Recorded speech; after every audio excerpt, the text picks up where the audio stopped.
دوستان عزیز، دلیران کانون‌های شورشی، دوستان عزیز، به گردهمایی سالانه مقاومت و به شما هموطنان و یاران مقاومت در سراسر ایران و جهان گرمترین درودها رو تقدیم می‌کنم. این گردهمایی صدای مردم ایران، صدای شورشگران، قیام آفرینان و پشتیبانان آزادی است که میگویند رژیم آخوندی در بنبست سرنگونی است و مردم و مقاومت به سوی پیروزی پیش میروند و ایران را آزاد میکنند. هموطنان، ما در آستانه سالگرد قیام مردم ایران در 30 تیر 1331 هستیم. قیامی رو در روی رژیم شاه و دیکتاتوری سلطنتی برای برگرداندن مصدق بزرگ به قدرت. در همین روز بود که در سال 1360 مسعود در تهران تأسیس شورای ملی مقاومت ایران را رو در روی رژیم خمینی و دیکتاتوری دینی اعلام کرد.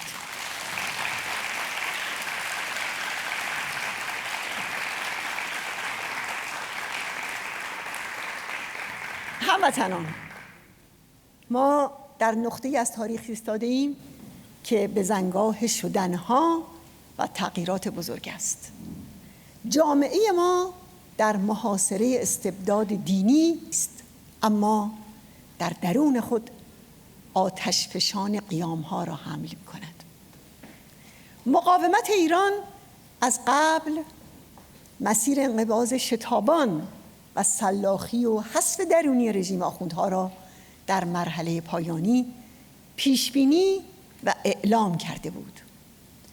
بله، رژیم ولایت فقیه برای بستن شکاف‌های بی انتهاش و سد بستن در برابر قیام‌های پیش رو، یعنی برای بقا و جلوگیری از سرنگونی محتوم، جلاد 67 رو رئیس جمهور خودش کرده، اما این چنین گور خود را به دست خود کنده است و مثل عقربی است که در محاصره آتش سرانجام خود را نیش می‌زند.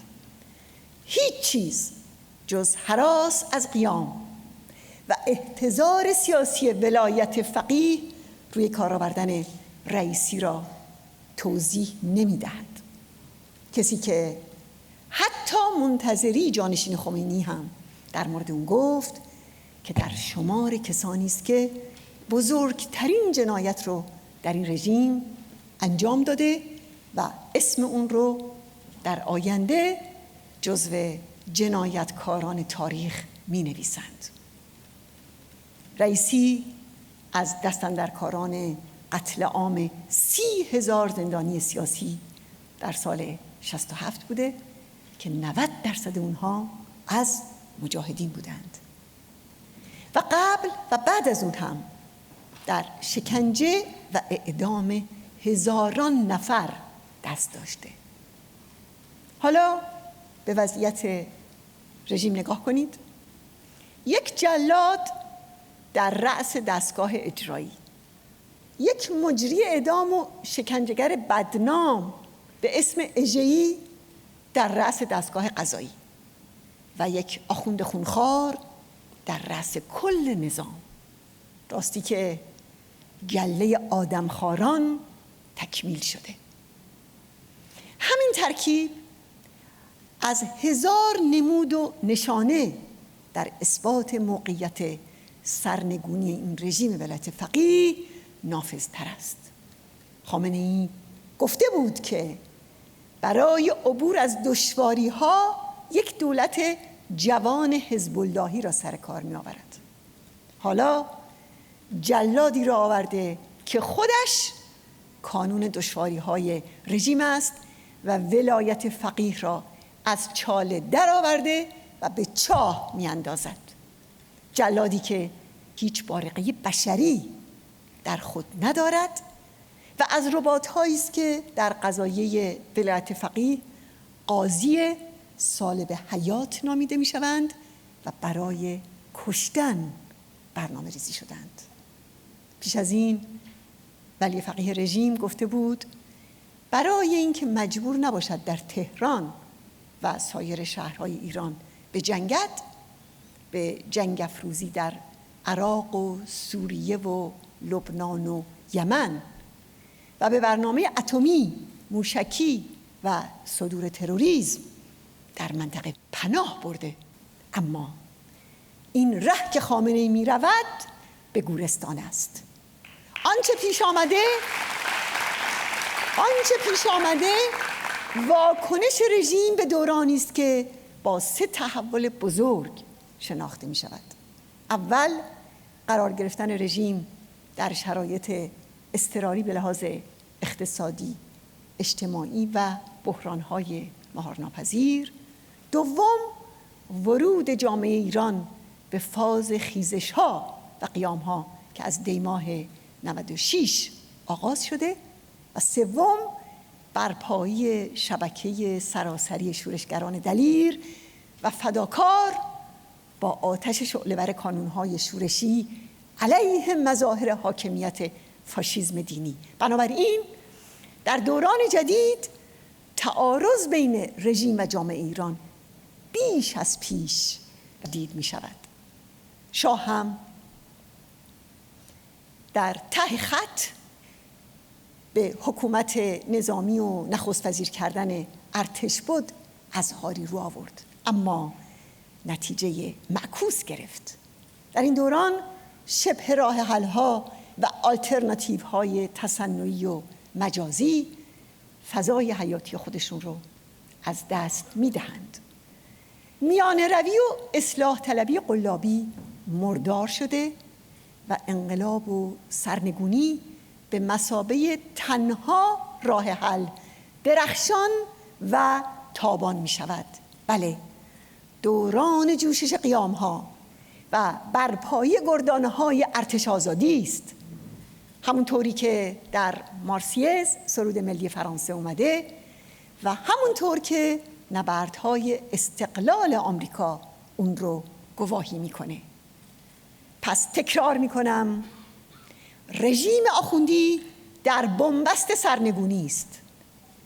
مردم و مقاومت به سوی پیروزی پیش میروند و ایران آزاد میشود.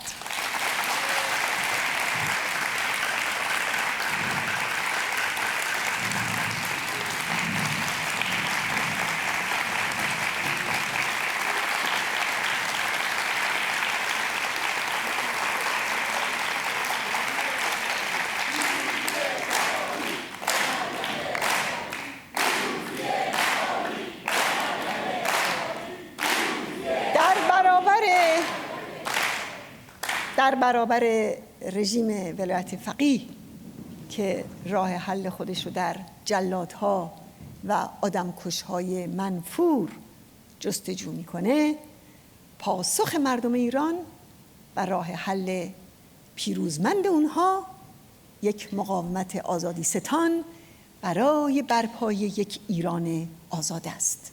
بله، همان نیرو و رهبری که در این 40 سال این جنبش رو از بغرنجی‌ها و سختی‌ها عبور داده است، قطعاً پیروزی و آزادی را از آن مردم ایران خواهد ساخت.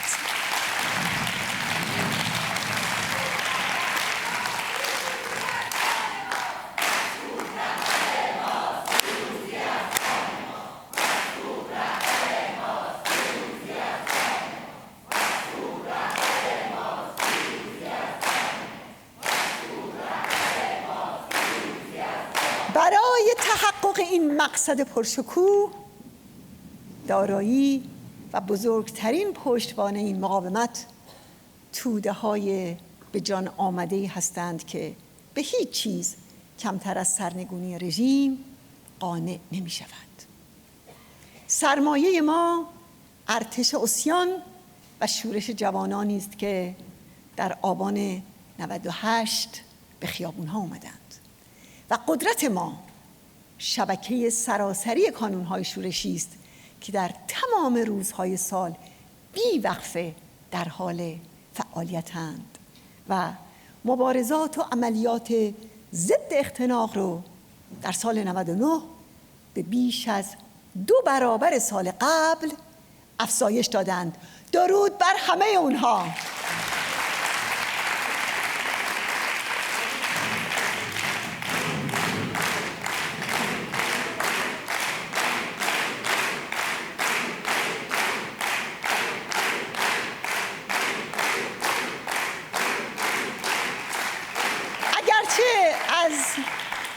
اگرچه از جهان آخوندهای غارتگر سهم مردم ما گرانی و گرسنگی و شلاق و اعدام است، اما در جهان مقاومت پشتوانه مردم ما 1 2 3 و 1000 اشرف، یعنی کانونهای شعله‌ور آزادی در ایران و در سراسر جهان است.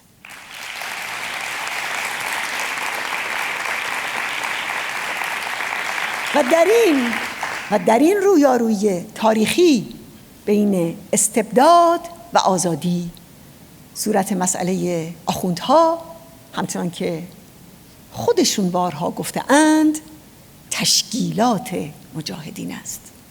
همون که در بحبوحه قتل عام سال 67 هم در زندانها و شکنجهگاه‌ها به دنبال از بین بردن اون بودند. بله، ما یک مقاومت سازمان یافته ایم و این همان چیزی است که آخوندها را به جنون رسانده است. همین روابط متحد و مستحکم است که مجاهدین را در این چند دهه و در پایداری 14 ساله در اشرف و لیبرتی حفظ کرده است. ولی فقیه ارتجاع یک بار بعد از قیام دیماه 96 و یک بار هم بعد از قیام آبان 98 با خشمی دیوانوار مجاهدین رو ارگان رهبری قیام معرفی کرد. بله، در همین قیام ها بود که استراتژی مجاهدین و کانونهای شورشی در کف خیابان ها محک خورد و حقانیت آن به اثبات رسید.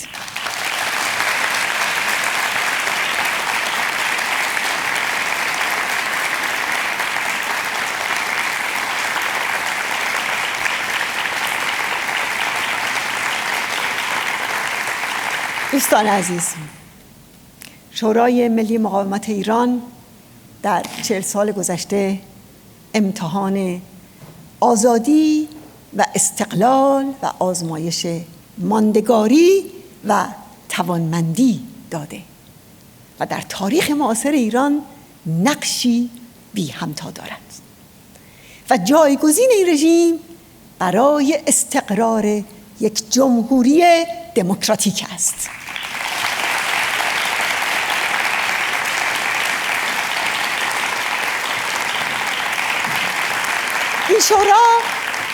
این شورا طبق برنامه‌اش 6 ماه بعد از سرنگونی رژیم آخوندی جای خودش رو به مجلس مؤسسان و قانونگذاری ملی میده تا به تدوین قانون اساسی جمهوری جدید بپردازه. وقتی خمینی نسل بیشماری رو اعدام و پرپر کرد و همه گروه‌های سیاسی رو از میان برداشت، وقتی که به نظر می رسید که همه چیز تموم شده، مقاومت ایران و ارتش آزادی به عنوان یک نیروی تعیین کننده به پا خواست و زهر آتش بس رو به حلقوم خمینی ریخت.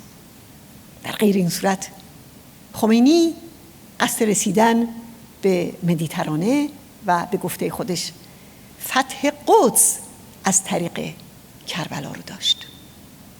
همین مقاومت بود که جهان رو از خطر بمب اتمی این رژیم نجات داد. اگر دست کم 120 رشته افشاگری درباره سایت‌ها و فعالیت‌های پنهان اتمی رژیم نبود، آخوندها با دستیابی به بمب اتمی جهان رو در شرایط بسیار هولناکی فرو برده بودند. و باز این مقاومت ایران بود که از 3 دهه پیش جهان رو از وجود بنیادگرای برخاسته از حکومت آخوندی به عنوان تهدید اصلی آگاه کرد و نسبت به گسترش تروریسم اون در تمام جهان هشدار داد. نمونه جدید اون اقدام به بمبگذاری در گرد همایی ایران آزاد در ژوئن 2018 در پاریس بود که یک دیپلمات رژیم به دلیل این اقدام تروریستی به 20 سال زندان در بلژیک محکوم شد. و باز این سازمان مجاهدین بود که با معرفی حقیقت اسلام به مثابه آیین رحمت و رهایی آنتیتز مؤثری در برابر بنیادگرایی و استبداد دینی ارائه کرد. به همین دلیل مقاومت ایران در محور همبستگی شیعه و سنی در ایران و در سراسر خاورمیانه قرار گرفته. این جنبش نقطه پایان تفرقه و تبعیض مذهبی و نقطه شروع برادری پیروان ادیان و مذاهب گوناگون است و این تنها نمونه‌ای در سراسر خاورمیانه و کشورهای مسلمان است که یک جنبش اپوزیسیون مسلمان توانسته است از اصل جدای دین و دولت دفاع کند.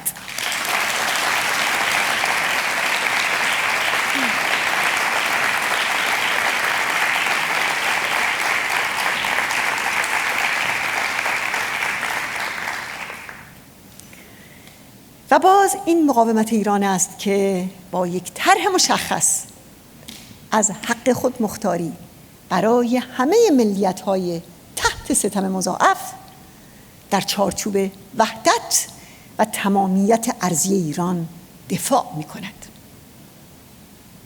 همچنین مقاومت ایران پرچمدار روابط عادلانه بر اساس احترام به استقلال، حاکمیت ملی و مصالح دوجانبه با همسایگان و تمام جهان است.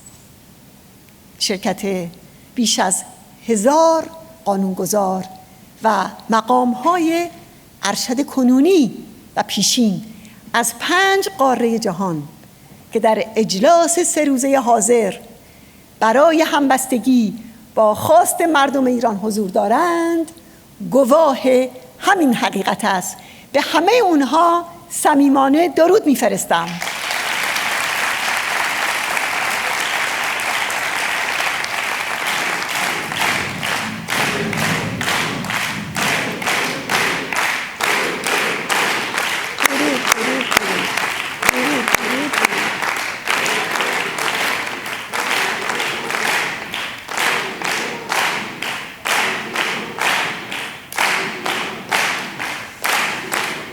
هموطنان عزیز،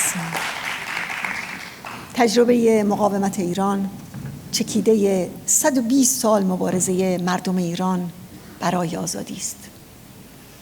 تجربه بزرگ ما و مردم ما از فردای 30 خرداد در عبارت نه شاه نه شیخ فشرده شده و این معنای حقیقی، واقعی و ضروری آزادی و استقلال در میدان عمل است.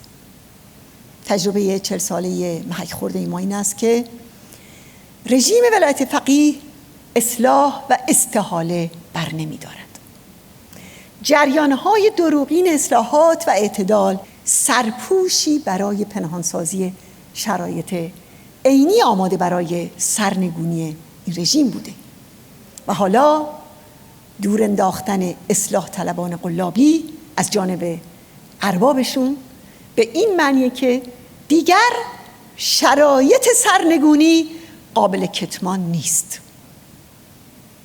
تجربه مقاومت در 4 دهه مبارزه پررنج و خون با رژیم آخوندی این است که وقتی فرد یا گروه حزبی به خاطر مصلحت یا منفعت این حقیقت رو که رژیم آخوندها دشمن اصلی ایران و ایرانی نادیده میگیره، گام به گام به همین دشمن ضد بشری نزدیک میشه. وانگاه به زبانهای گوناگون به شورای ملی مقاومت و مجاهدین میتازد تا جایی که سرانجام ماهیت خودش رو کرده و مانند آخوندها خواهان نابودی مجاهدین می شود و بعد از هر دری وارد می شود تا ثابت کند رژیم آخوندی خیلی بهتر از مجاهدین است. برخی هم عیناً مانند ارگانهای امنیتی و اطلاعاتی رژیم با ژست‌های روشنفکرانه یا در پوشش تحقیقاتی یا ژورنالیستی ادعا می‌کنند که رژیم حاکم بر ایران اصلاً آلترناتیوی ندارد. واقعاً که بهتر از این نمی‌شود آب به آسیاب دشمن مردم ایران ریخت. دوستان، در عرصه بین المللی هم تجربه 40 ساله مقاومت ایران تردیدی باقی نمیگذارد که تهدید در سیاست دولت‌ها همیشه سیاست مماشات با این رژیم است. تهدید باج دادن به رژیم و قربانی کردن مقاومت و حقوق بشر مردم ایران به خاطر منافع تجاری و سیاسی است. تجربه 4 دهه مبارزه سهمگین این رو اثبات میکنه که رژیم حاکم تغییر نمی کند مگر با قیام و سرنگونی. مجاهدین همین ضرورت را دریافته‌اند و با انقلاب و دگرگونی عزم و توان مبارزاتی خود را صدچندان کرده و راه پیشروی برای آزادی مردم ایران را می‌گشایند. با چنین دگرگونی است که نیروی سرنگون کننده اولاً صلاحیت حضور در میدان نبرد سرنگونی را کسب می‌کند، ثانیاً شایسته بنا کردن یک جامعه آزاد و رها می‌شود و چنین خواهد شد.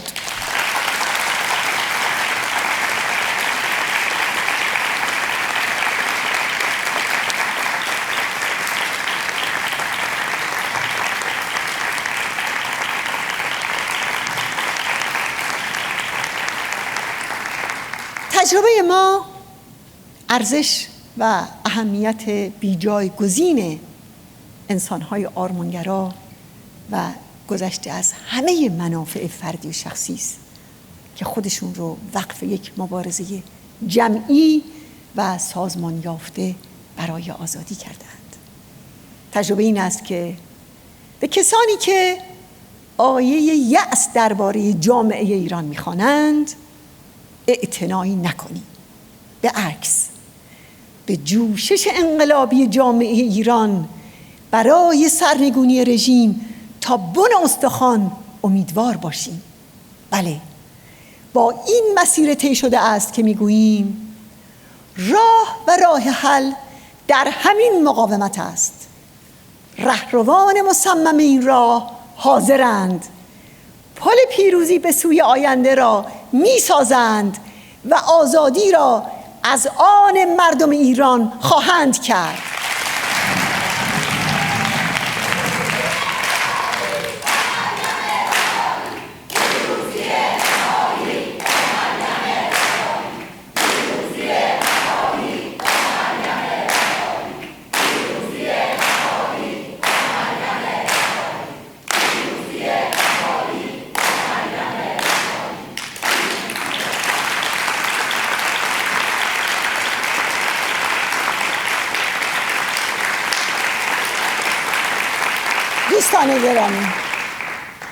دوستان گرامی، خواهران و برادران عزیز، مبارزه و عزم مقاومت ما برای سرنگونی رژیم برخاسته از اعتقاد ما به توانایی انسان است.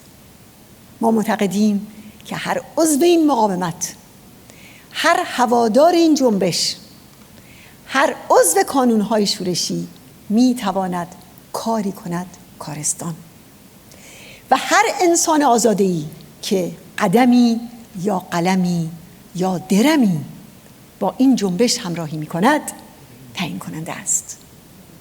ما بر این باوریم که دست‌ها و اراده‌های خود ما و مردم ماست که رویای آزادی را به واقعیت سیاسی و اجتماعی در ایران تبدیل می‌کند. همین دلیل است که ما نه به جدال‌های درون فاشیسم دینی چشم دوخته‌ایم و نه به تضادهای این رژیم با دولت‌های غرب. به قول مسعود قرار نبوده که این یا آن دولت در آمریکا یا اروپا برای ما در سینی طلایی آزادی بیاورند.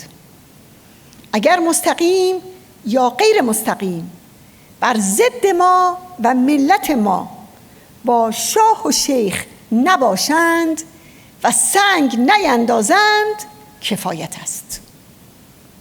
ما در برابر هر کس یا هر حزب و گروهی که کار سرنگونی رژیم و برقراری آزادی در ایران رو پیش ببره سر فرود می آوریم و هرگز مصالح و منافع گروهی رو بر آنچه که بتواند ایران اسیر را زودتر به آزادی برساند ترجیح نداده و نمی‌دهیم.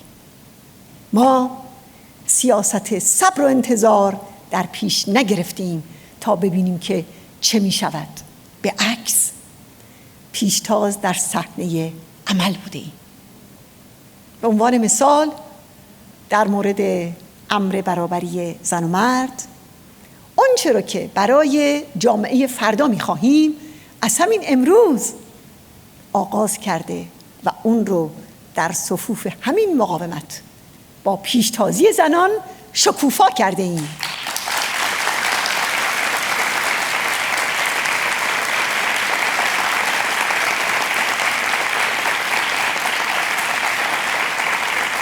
در مورد غیر اتمی شدن ایران از همین امروز برای اون دست به کار شدیم و راه رو بر رژیم بسته ایم. و در مورد استقلال که باید اصل اساسی حاکم بر سرنوشت کشور ما باشه از خودمون آغاز کرده ایم و افتخار میکنیم که روی پای خود ایستاده ایم و فقط به مردممان اتکا داریم.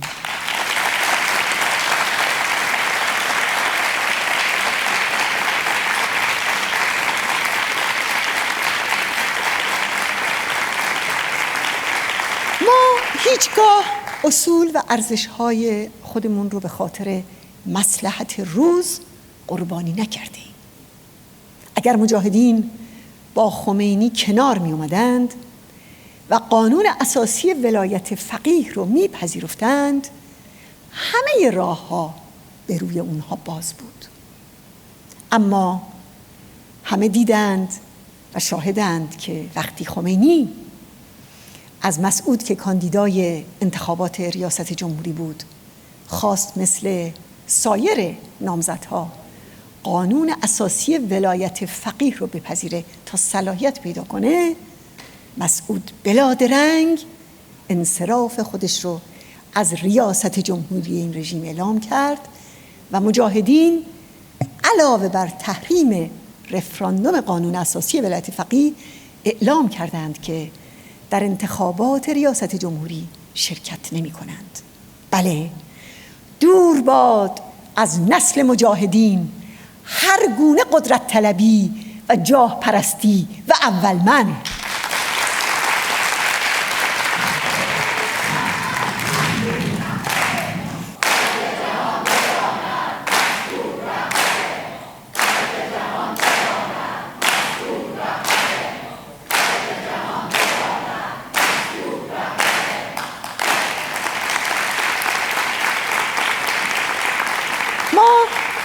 از همون اوایل در توصیف خمینی و رژیمش کلمه ارتجاع رو به کار بردیم و هرگز از اون دست بر نداشتیم. از کلمه آزادی هرگز کوتاه نیامدیم و 40 سال است بر سرنگونی پا فشرده ایم و آنقدر پا می فشاریم، آنقدر بر این دیوار می کوبیم تا فرو بریزد و ایران اسیر آزاد شود.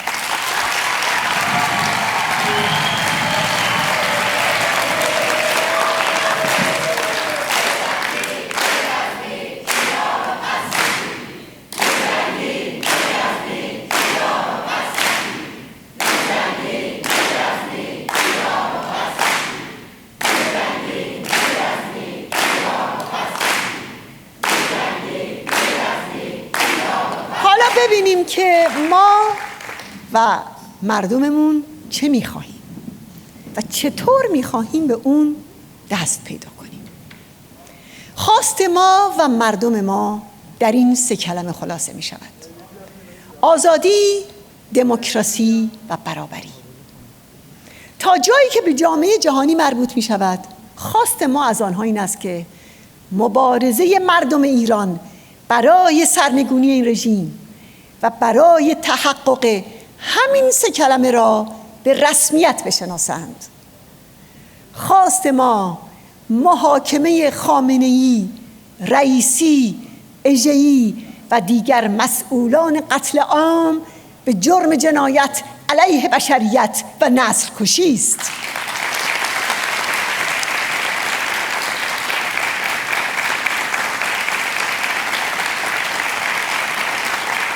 از شورای امنیت سازمان ملل می‌خواهیم که ترتیبات حسابرسی و محاکمه بین المللی آخوند رئیسی به جرم ارتکاب جنایت علیه بشریت را فراهم کند و در اجلاس آینده مجمع عمومی او را نپذیرد.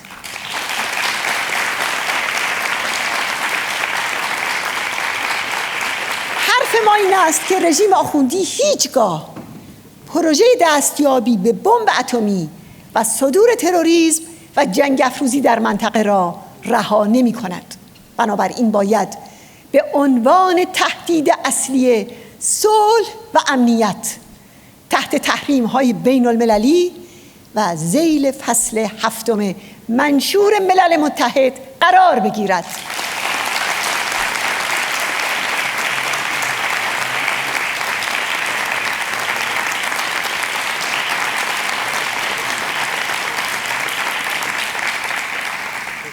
هموطنان، اجل تاریخی ولایت فقیه فرا رسیده است و خامنه‌ای دشمن مردم ایران باید برود.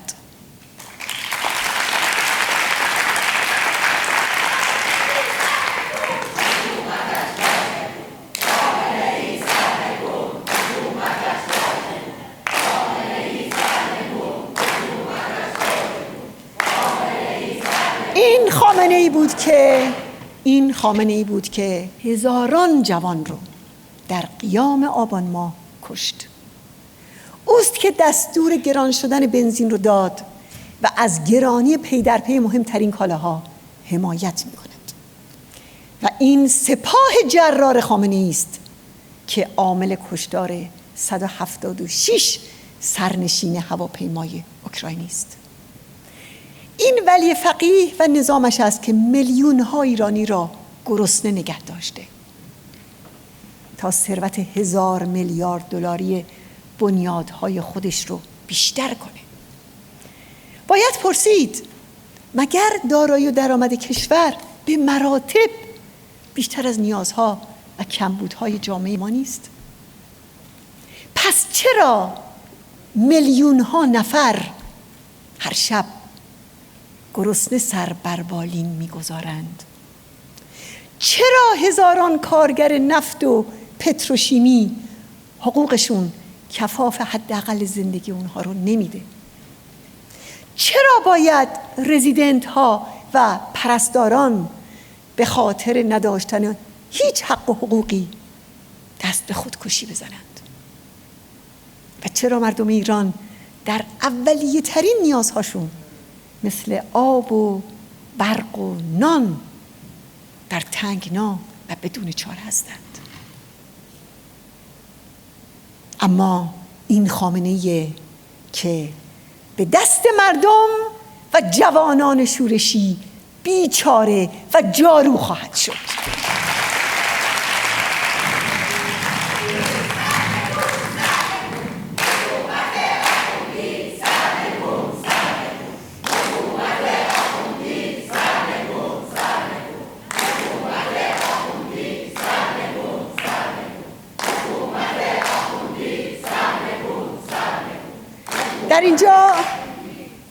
در اینجا میخواهم به نسل شورشگر ایران، به همه دختران و پسرانم در سراسر میهن صدای من برسد که مبادا یک روز و یک ساعت قلب شما از درد و اندوه مردم محرومتون خالی شود. از کنار زنی با 2 بچه که به چادرش آویزانند و برای فروش کپون ناچیز سهمیه خود به خیابان آمده است ساده نگذرید. از کنار خودسوزی آن معلم و مال باخته جان به لب رسیده و اعتراض کشاورزان کارد به استخوان رسیده بی تفاوت عبور نکنید. از کنار هزاران کودکی که در تهران هر روز 12 ساعت در آلوده ترین محیط ها در حال زباله گردیند و اغلب محل زندگی و خواب اونها نیز همونجاست، بی اعتنا نگذرید. مسئولیت نجات و آزادی همه اونها بر عهده شماست و باید بگویم که راه حل و تنها راه حل سرنگونی رژیم تبهکار آخوندهاست.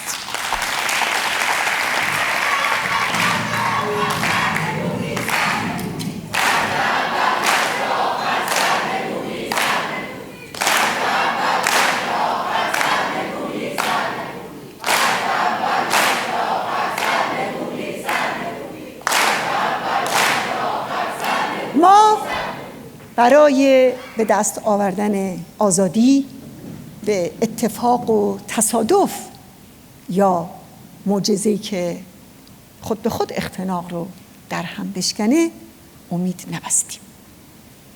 کارزار سرنگونی بنایی است که ما اون رو با رنج‌ها و خون دل‌های بسیار می‌سازیم.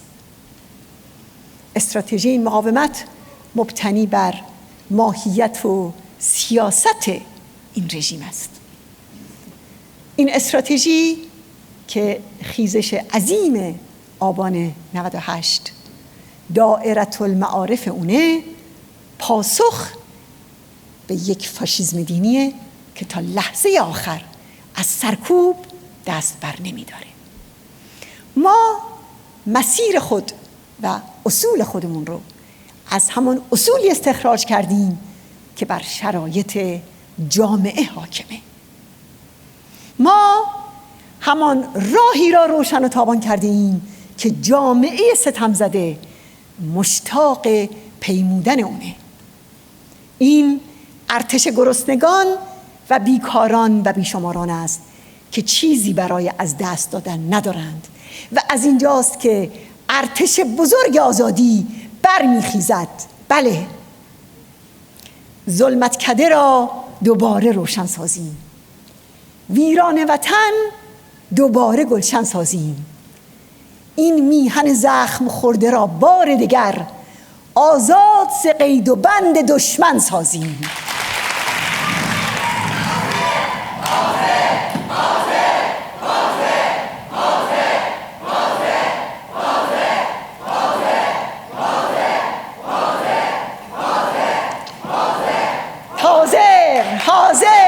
حاضر. بله، با چنین اشتیاق و آتشی به آزادی است که میگوییم راه و راه حل در همین مقاومت است. کانونهای شورشی و رهروان مصمم این راه حاضرند، پل پیروزی به سوی آینده را می‌سازند و آزادی را از آن مردم ایران خواهند کرد. سلام بر آزادی، سلام بر مردم ایران، درود بر همه شما.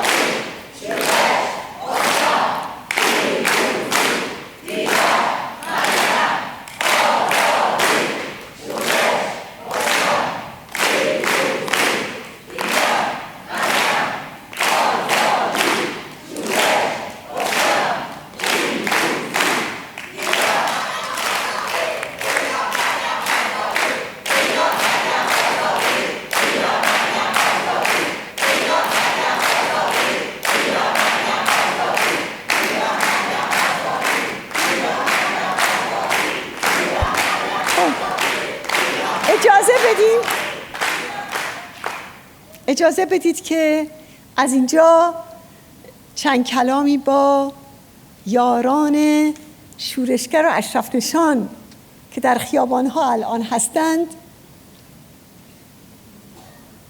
سلام عرض کنم. درود بر شما یاران شورشگر و اشرف نشان و دوستان عزیز در برلین و همه کشورها.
درود به همه شما که نه فقط امروز که در تمام سال و در تمام روزهای سال صدای دادخواهی مردم ایران هستید.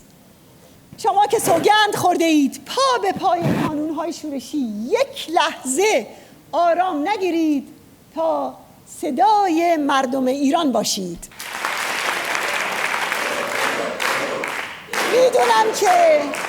میدونم که هر کدومتون با رنج و تلاش و زحمت بسیار دستن در کار برگزاری گردهمایی و تظاهرات امروز و کهکشان آزادی بوده و هستید.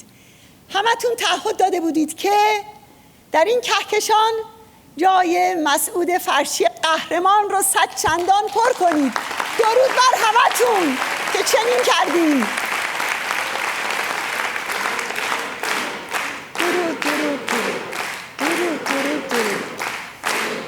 چنین اراده و همتی بسیار ارزشمند و ستودنیه و همین شایسته شماست. و درود میفرستم به یاران و خواهران و برادران و دوستان عزیزمون در کشورهای آمریکا، نروژ، اتریش، سوئد، ایتالیا، سوئیس، هلند، انگلستان، فرانسه، رومانی، عراق، آذربایجان، افغانستان و آلبانی که در گردهمایی باشکوه امروز با ما حضور دارند. درود بیکران بر همه شما. شما شورشگران در برلین، در براندنبورگ الان سالن اینجا رو یک باره پر از نور و شادی و روشنایی کردید. درود بر همتون.